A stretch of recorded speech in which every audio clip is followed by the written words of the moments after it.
What's good, y'all? It's Abraham. Today I just want to really just say that due to a lot of things going on in our society in this day and age, it's time for people to use whatever platform they have to just raise awareness in whatever way you can, and just speak out for what's going on in society, and also for those who have the privilege to make a change to also do their best and try to make these things happen.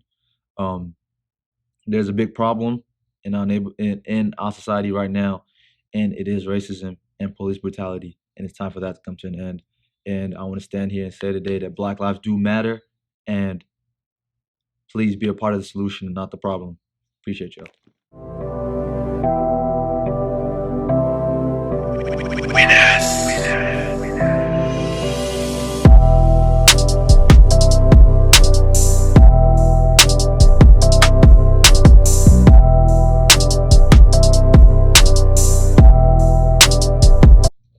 What's good? What's good, y'all? Episode 2, Pass the Rock podcast. Today I'm here with my little brother, Emmanuel. What's good, y'all? It's Emmanuel. All right, like y'all know, we sit down here talk about many things like sports, basketball, football, and social issues, just concerning what's going on in the world right now. And I'm just gonna let Emmanuel talk about himself a little bit. Take it on. What's good? My name is Emmanuel. Go to Texas Tech. About to be a sophomore, Life's good right now. All right, Emmanuel. Tell us a little bit about your football career in high school. Like, where you play football. I play football in Plano Senior. At Plano Senior, it's Plano's a city in Dallas. I played for all 4 years. I played at pretty much everything: football, basketball, track, three-way athlete, basically. All right. So speaking of football, today we're gonna dive right into the NFL. Big topic. So knowing you, man, I know Cam Newton is your number one quarterback in the NFL for some reason. Mhm. But I mean, he's a good quarterback. I'm not hating or anything, but we've seen what's happened. But anyways, Cam Newton is jobless in the NFL right now. Mhm. No job, like no team. He's really not worked out for any team recently that we know of, and we feel like his talent is kind of going to waste. So, what do you think? What do you think the end of Cam Newton is going to be? You think he's going to find a team soon? You think he's going to sit out a year? And what team do you think needs Cam? Right now, it's really, he doesn't really have an option but to sit out a year, because really every team in the NFL has their quarterback that they want. And really, like, I think it's best for him to sit out a year to fully recuperate, get his health back, get his shoulder back, and come back and be MVP Cam again. So, all right. So, there's so many teams. The draft just went by. Mhm. We know many quarterbacks: Joe Burrow, Mhm. Tua.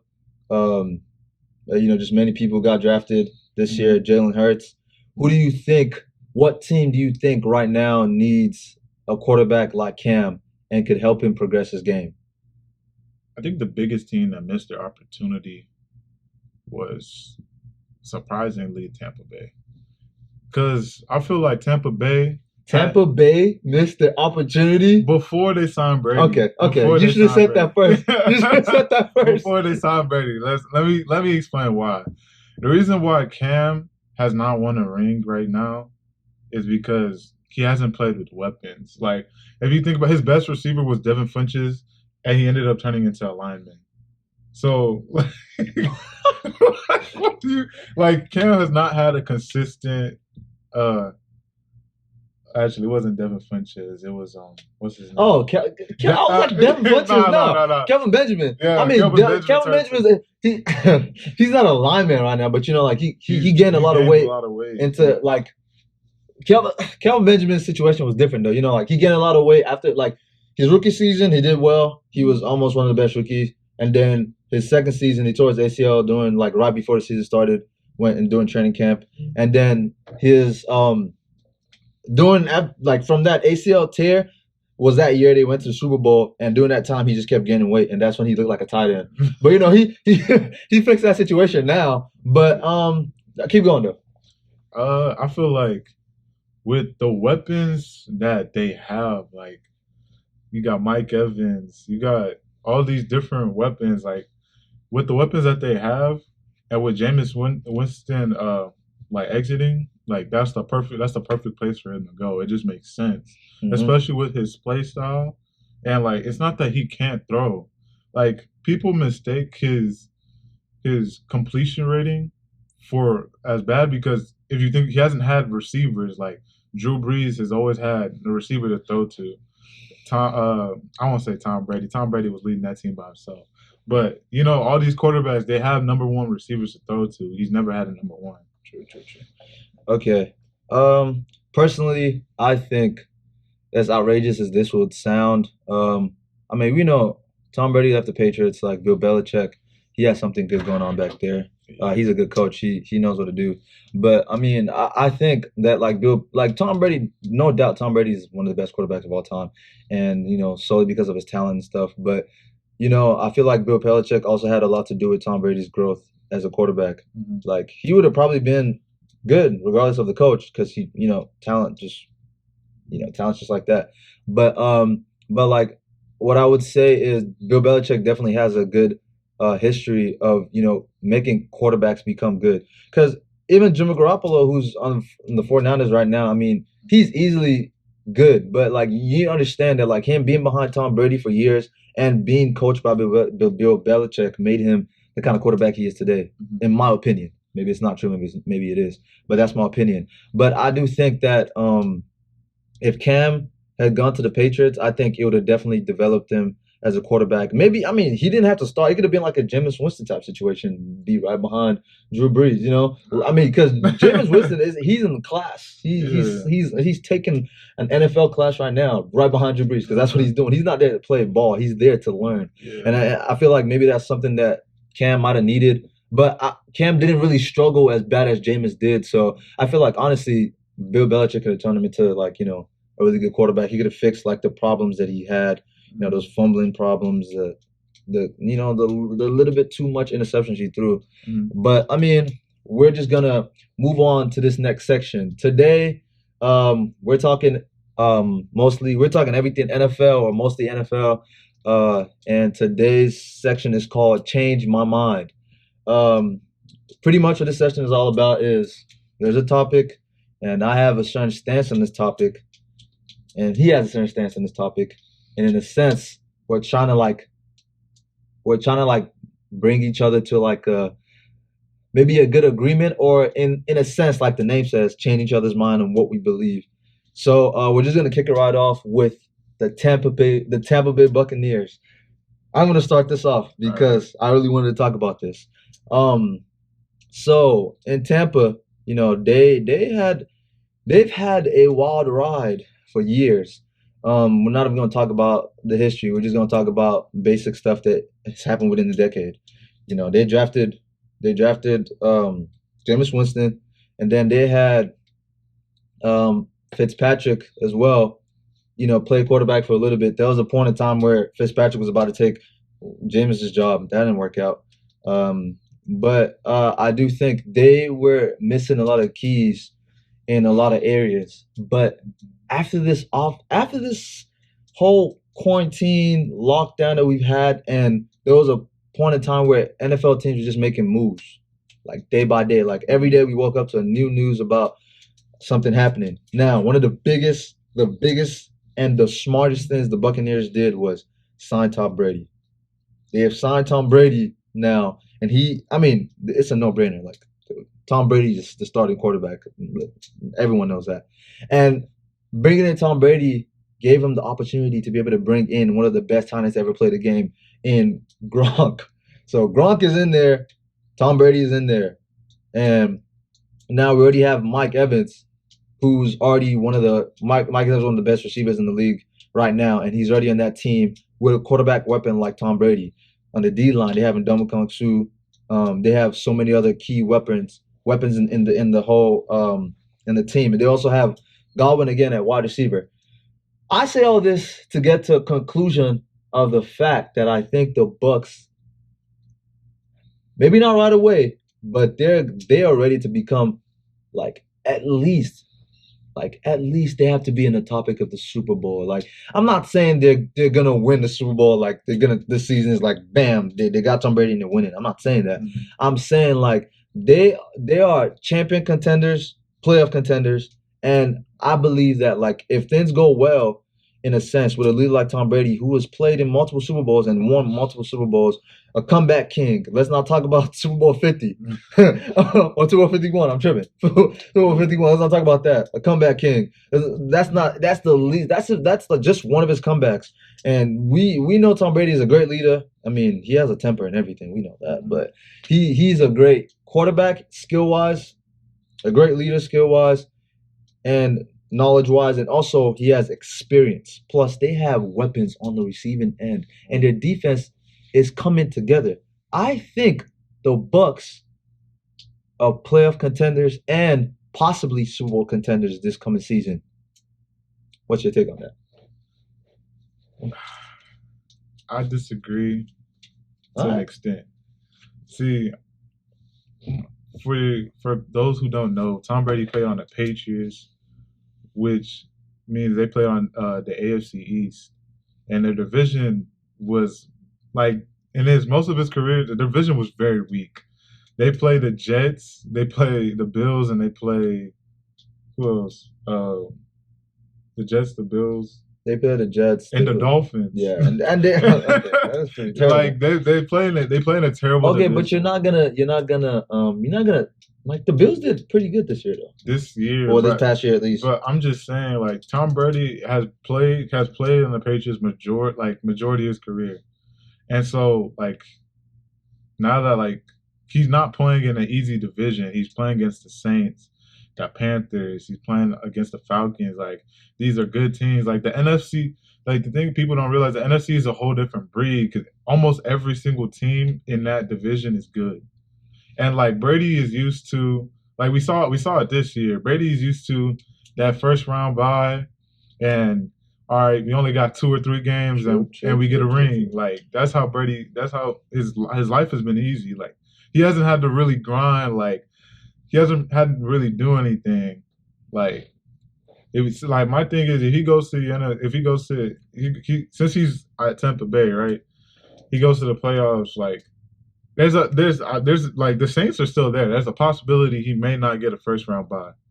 And like obviously from what we've seen of his first round byes, he hasn't done very well. So like not only that, he's playing a tougher and tougher team as the weeks go by to go to the Super Bowl and to play somebody like Pat Mahomes or Lamar. Like I don't think Brady's built for that yet. Okay. One thing I will say is definitely with the Patriots, he definitely showed us like, I mean, he definitely showed us that he didn't have like, he definitely like kind of proved a lot of people like otherwise on his greatness with the way he struggled with this past playoffs as he lost to Tennessee Titans.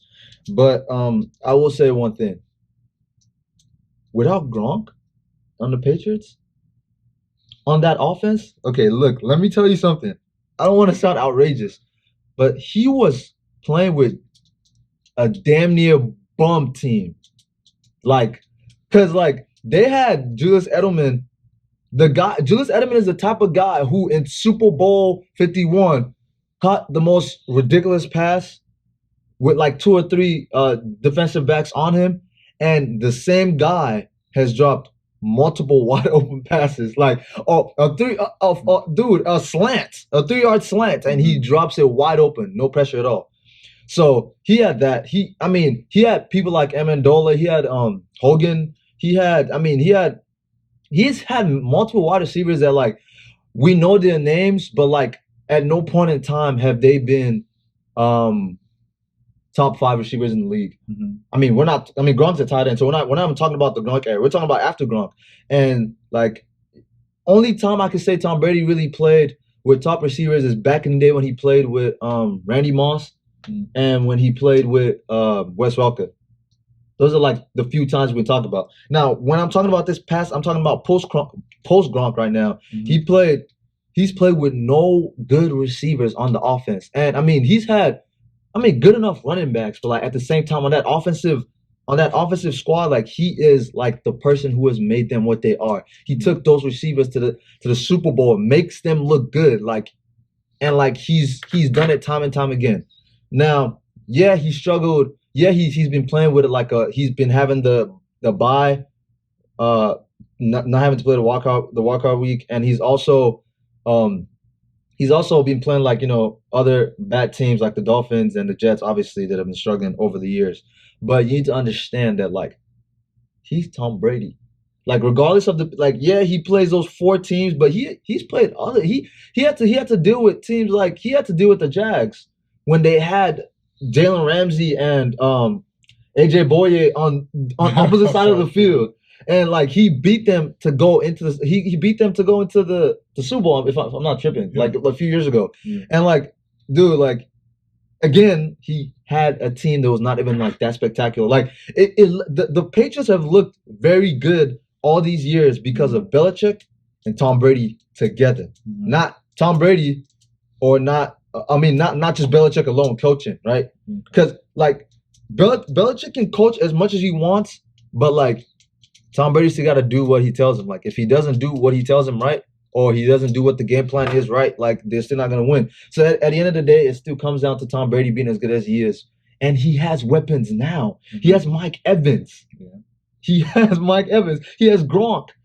He has other people on that team as well. Like I don't like. I'm like I said. Don't get me wrong. I'm not saying right off the bat the Bucs are going straight to the Super Bowl, but I think they're at least going to make the playoffs. At least going to make the playoffs. They'll make the playoffs, but I would like going back to that Patriots argument. Like when Tom Brady was on the Patriots, like let's be real, like Bill Belichick built that team. Like Bill Belichick has been on the team for how long? And Tom Brady's been in the league since how long? Okay. Since like 1999, right? So like my thing is like since that from like for the past 21 years, like Bill has had the opportunity to go get a number one receiver. He's never had like in 20 years he's never had to, and it's because of the system he's built. But it's because of the system. Okay, let me ask you one question. Okay. How many rings did Belichick win before Brady? I mean, he was just starting in the NFL. That's the thing. How many rings did Belichick win with Brady? Let's be realistic. How many he's won multiple rings with Tom Brady. Yes. Like most of the rings that Belichick has is from Tom Brady. But off of his like people don't realize like Brady, no, like I'm not disrespecting him at all. Like Brady, he's the GOAT. Like he's earned everything he's got. But he has to realize it's off of Bill Belichick's system. Because he could have went and got a number one receiver at any point in time. At any point in time. But he's won rings with receivers like Julian Edelman, like Gronk. With Tom Brady. Like with Tom Brady though. Like, but the thing is, when you look at these players when they're drafted, they go to any other team, they're not who they are. Like they're not the same player. Okay, I get what you're saying. Like I'm not like definitely Bill Belichick is one of the best coaches in the NFL. Like he has a system that has worked over and over again, correct. But let me explain something to you. Every coach has a system that is supposed to work. Mm-hmm. The ultimate reason why most of them don't work is because of the players. A lot of times. Bad quarterback. Oh, good quarterback, no receivers. Oh, good receivers, no quarterback. No running back. You know what I'm saying? Like, it's just no defense. Cowboys, like we've struggled. Like, I mean, we finally got a defense, but like as much like I mean, Jason Garrett, like coaching us before he got fired. Like he's not the best coach. We know that. Like we've seen that multiple times, but like I believe they came up with multiple systems to try to help the Cowboys, and it helped on offense. But defense is lacking. Okay, now we figured out the defense.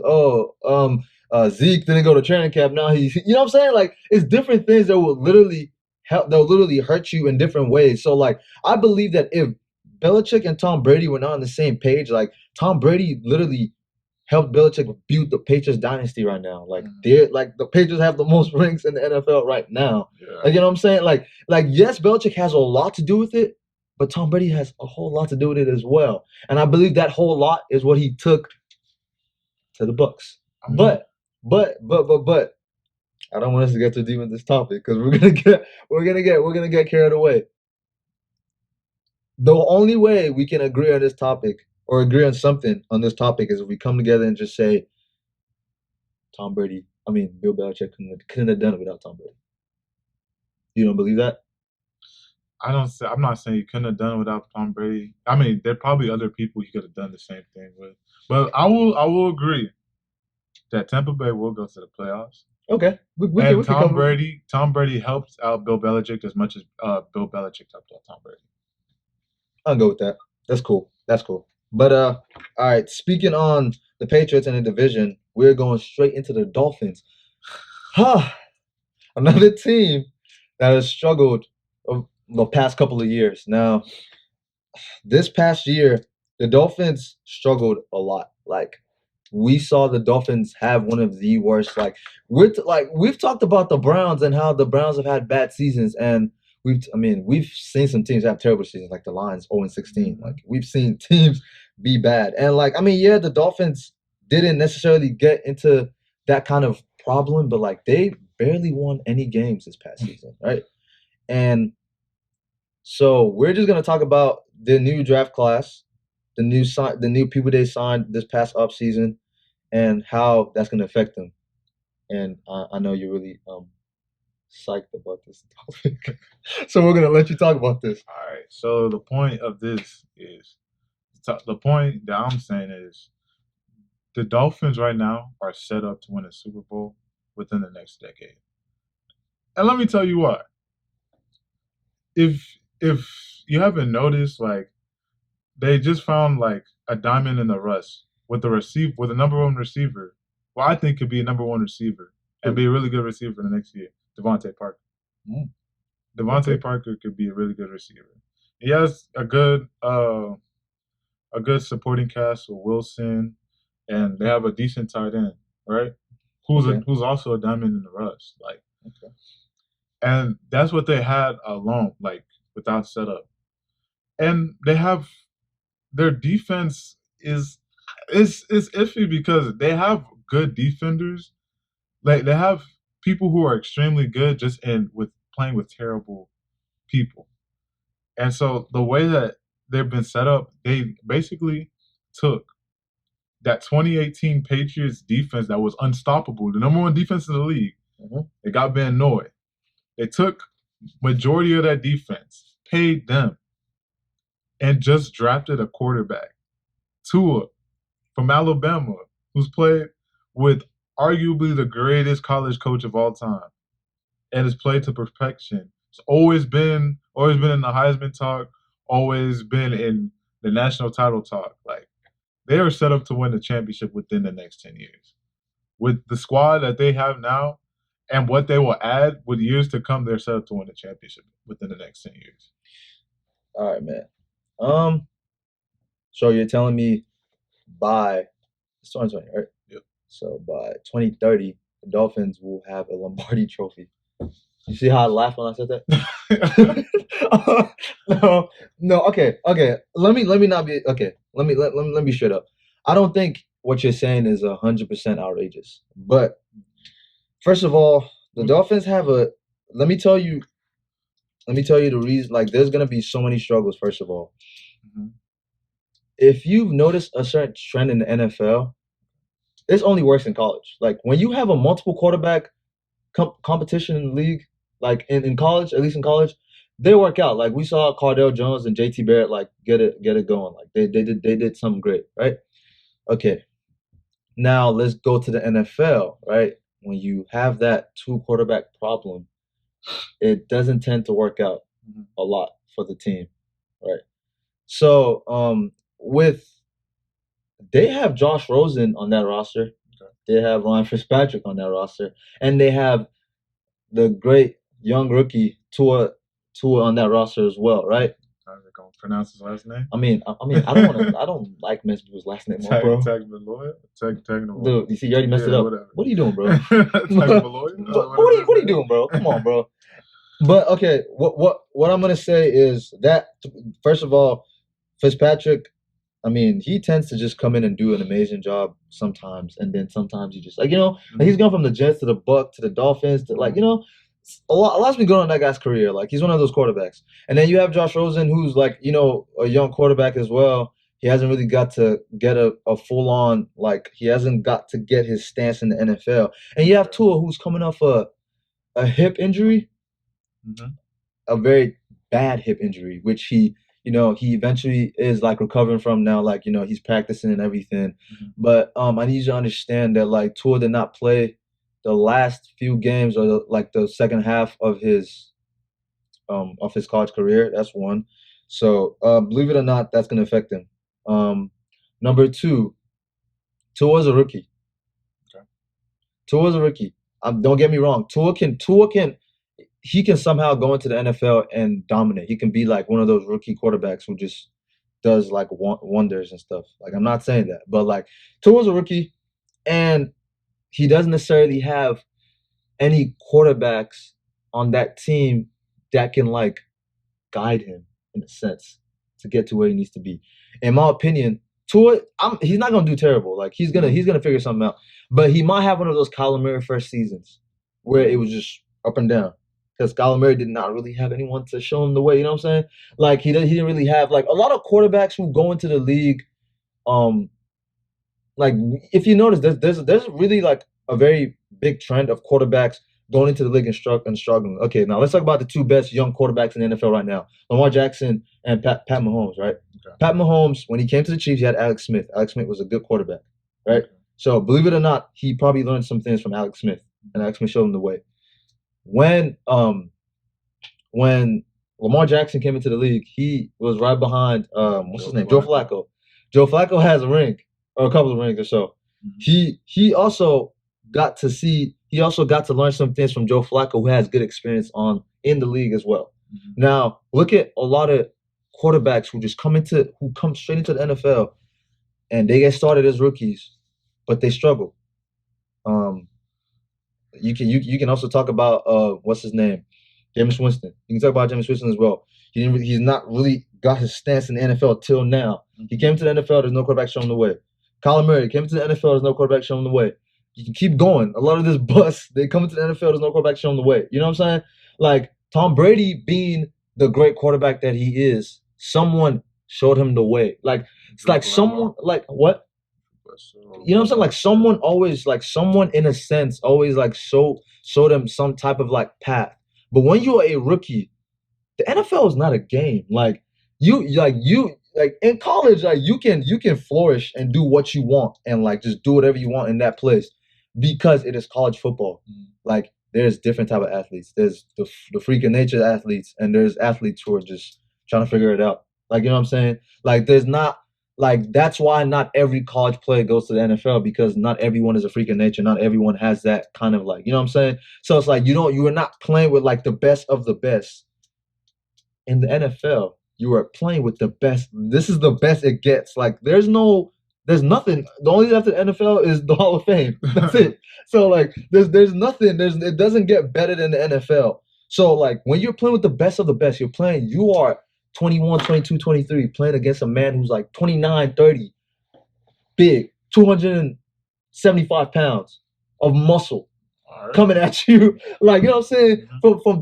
From two sides. Like, bro, like it gets tough. Like as a rookie quarterback, like you're not gonna be able to handle that. Like that's a lot. And then like the other talents that the Dolphins have, like I don't think like they might win that championship in the next 10 years, but like you might need to like rethink that statement because a lot can happen. Two of mine leave the Dolphins like Devontae Parker might lead the Dolphins. You know what I'm saying? Like they have Van Noy. Like he's a veteran. Like he's getting old. Yeah. Van Noy's not gonna be in the league in 10 years. In my opinion, like you know what I'm saying, it's football. This is not basketball. It's football. The body he plays defense. Like his body's gonna tire out. So it's like there's a lot you have to consider. Like they would have to have consistent either good draft picks or consistent good like free agents, signees, or like trades. Mm-hmm. Like they're gonna have to figure something out because I don't know. I don't think the next 10 years is set for them to win the Super Bowl at this time. At this time, yes, they have a lot of talent in that roster right now. They even got Byron Jones. Well, that kind of hurt me, but they got Byron Jones from us. So at the end of the day, like they might, who knows? They might for all I care, they go win the Super Bowl in the next 2, 3, 5 years. It's possible. But like, I don't think that statement for them winning the Super Bowl in the next 10 years is valid at all right now, or not at all. It's not valid to me right now because they still have a lot to figure out. Let me tell you something. What's up? We don't care. We don't care. They're gonna win. Let me tell you why. It's because, like, with a franchise, if you think about the 2014 Miami, who they have, Tannehill, Jay Ajayi, they had Jarvis Landry, they had all these players, like they had all these good players there. Now, like, obviously they've gotten rid of all of them, right? Of course. So that could repeat itself. But that's rebuilding. Like they were rebuilding. Like after Tannehill tore his ACL, everybody got hurt. They were rebuilding. Like after they lost that pay, they were like, no, this is not the team. So they're rebuilding. And right now, they're rebuilt. They have rebuilt their team to a point where this is a perfect spot for a rookie quarterback to be in. Like there's players like you see Joe Burrow, Justin Herbert, and all these quarterbacks like that. Like they're not in the best spot. Like let me tell, like compared to Tua, and it's because when Justin Herbert's going to an offensive line that that was like the last 5 teams in the league that led the teams in sacks. Like they led like top 5 teams that led the league in sacks. That's one. And then and not Justin Herbert. Tua? Not Tua. What's dude's name? LSU. What's his name? Joe Burrow? yeah. Dude. Joe Burrow, yeah. Like he's going to the Bengals, and the Bengals have receivers, but their defense has been atrocious. Like they've been like ranked 32 in the past. Like they've been the last. So you think those are like perfect teams for them to go to? I think this was like this team that they built this year is a perfect team to build on and add on within years to come. Because if you think about it, you look, he can learn from Ryan Fitzpatrick. What's he gonna learn from Ryan Fitzpatrick, bro? I mean, we're not gonna. Okay. Let me relax. But like Ryan Fitzpatrick, he's not been consistent. Like there's only so much you can learn from an inconsistent quarterback. Yeah, but you know what I'm saying? Like Ryan Fitzpatrick has not even been consistent enough in one season. I'm not talking about like you know what I'm saying. Yeah, but the thing is, NFL is NFL. Like these are the best football players in the world. And like even like you have to think about Tua is a rookie. Like rookies can't come in saying like I did this. You did that in college. Like this is the NFL, man. I've been in the league for how many years? Like you can't come do that. Like there's still stuff you can learn. Even if he hasn't had a great career, there's still stuff you can learn. And not only that, like they've surrounded him with like people like young cats that are gonna ball out. Like are gonna continue to ball out for at least the next 7 years. Like Byron Jones, Matt Breida. All like Emmanuel Ogba, like all these dudes are gonna ball out for the next 7, 8 years. Like here's my last take on this topic before we move on. The Browns, when they got let's not even talk about that. When they got Odell, when they already had Nick Chubb, they have Baker Mayfield.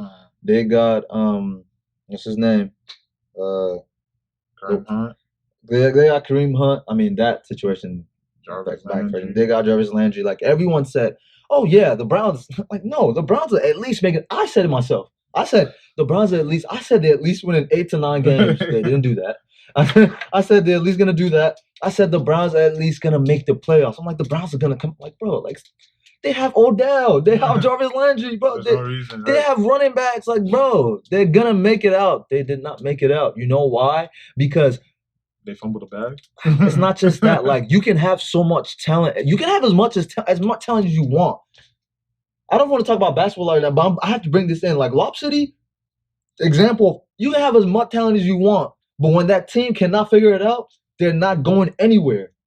So that's why I'm saying before we can make any statements about the Dolphins, we have to see how they play their first season. If they play this fall and they look good, then I can talk about them winning a championship in the next 10 years. But as of right now, I rest my case. All right, mark this day down.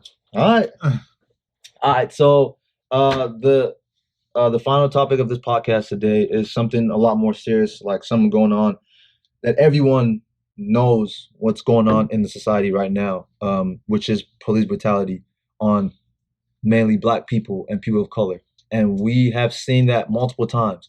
Like this is something that didn't just start in 2020. It didn't just start in 2015. It's been happening for years and years now, since slavery till now.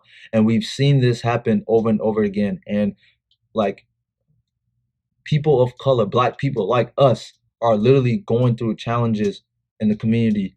And like we're like it's kind of like scary, like where we're literally scared to like get pulled over by the cops because one little statement can get you in trouble for no reason because of your skin, because you were born this way, because I was born with a black skin, like like a lot of these things are happening. And like it didn't have like the world has been always ignoring this challenges that's been going on until this time when everyone had enough and there's protests going on, looting's going on, and everything going on. And now what a lot of ignorant people are trying to say is, oh yeah, be peaceful. We've been peaceful for how many years? Like, we've been peaceful for years and years. There's been peaceful protests over and over again. But the one time it got violent, then we got the national attention. This is the first time since, at least since I have seen, this is the first time I have seen white people, black people, Hispanics, everyone coming together to protest. This is the first time I've seen protests across the nation about Black Lives Matter, because it is apparent that something needs to be done about the cops and the situation in this country. And like, it's just one of those things that like people just need to like open their eyes. Like a lot of people are very like ignorant to this stuff. Like this, like it's bad, bro. Like it's terrible. Like, dude, I don't give a damn if you have 55, 1,000 black friends, and that is your reason to why you don't believe, oh, you're ignorant or you're racist. If you're saying in this time and age right now, all lives matter, nobody wants to hear that right now. Nobody wants to hear that right now. Like there's a lot going on right now. Like black people, we are fighting for our lives daily for no reason, for nothing. We've done nothing. Like literally, like it's like thank God social media exists, because like without social media, like we would not be able to see a lot of things going on right now. Like with George Floyd's murder, like if there was not someone recording and who put it on social media, like no one would know the truth. So like it's just one of those things that like today we're just kind of gonna talk about like how like really a lot of people need to open their eyes, especially the privileged white people who believe that racism is ended. And no, man, I don't even know, like it's a lot I can say right now, but like there's only like there's and then to just to think about it, like the girl she was literally raped and killed. Tony, the girl who was like first of all, even before she died, she was already advocating for like Black Lives Matter the whole time. And now like we're seeing like black women even suffering even more. Like first of all, the whole black people as a race, we're already suffering like in so many ways. But then it's come to my attention, like it's even more, it's a lot more worse for black women. Like black women literally struggle with a lot of things that like are literally coming to light in so many ways. And then like it's so many things that like a lot of us have ignored, like in so many ways. Like I'm guilty of it as well. Like a lot of us have not like literally paid attention to the little things, and it's just one of those things that it's time for all this to end. Like justice needs to be served, like literally. Like Man, uh, my thing is just it's crazy because we all go through that process of being in school. We see just like atrocious things happen in history, like just things that are just out of pocket. And like a few days ago, not even a few days ago, like it's just like you realize like these are things like our kids are gonna learn about in history. Like it's what's going on right now is not right. Like all these innocent black people being killed, being murdered, being abused, all this, like, this shouldn't be happening. Like, just because I'm black, or if I'm white, or if I'm anything, doesn't make me less of a human being, you know? And the when people say all lives matter, like, they forget to think, like, we, like, majority, like, black people are being killed. So, like, all lives can't matter until you start seeing until you see that black lives matter as well. And also with that, it's just like, man, it's crazy out here to be just black in general. And, like, there's, things going on social media, like, it's a like the thing is, this is a beautiful thing to see. Like, I know this is a bad situation. It's a beautiful thing to see that people of all colors are getting together to fight for one cause. Like, it's a pretty thing to see that people from all over the world are supporting, like, this one cause, and, like, how everybody's working together to do the best they can to fight for this cause. And, like, for people that are doing that, first of all, I just want to like, thank you for that. But this is really my final take, and I have two things to say. Right. The coronavirus going on in the air right now, like, it's affecting a lot of people. Now, the reason why, the reason why we should all understand why we're literally all equal and God created us all equal is because coronavirus has been affecting everybody, right? Like, it's been affecting everybody, right? So if like all these white people who believe all black people are beneath them, like, then why isn't coronavirus affecting only, like, you know what I'm saying? So it's like, bro, it's affected white people, black people, people of different races and color. So that's to show you that we're all human and anything can happen. We breathe the same air, we literally walk the same streets and everything now. So it's like, bro, if you are saying, if you in this time and age are sitting now and you're comfortably saying all lives matter in this day and age, and saying, I don't see the problem. Oh no, this is, you're the problem. And you need to fix yourself and figure out what's going on with you, because, like, enough is enough. And, like, until there's justice, like, literally, like, no justice, no peace. Like, that's literally what it's gonna be. I just pray and hope that very soon, in fact, this year, like, we, like, this nation can come together and figure out, like, and literally look the problem in the eye and point it out and say, this is the problem, and it's racism and it's the privilege, and we need to take and get rid of it, and also fix the damn police system, please. But as of today, that's really this really concludes the podcast. I really hope y'all enjoyed it. Thank y'all for watching. Thank y'all for watching, for listening, for tuning in. Follow me on Twitter, on Instagram. Follow him on Twitter and Instagram. Y'all like, subscribe, comment, and if you have any topics that you want to talk about, or if you want to, if you want to even hop on this podcast with me as well, you're welcome to hit me up or comment below. Thank you for tuning in.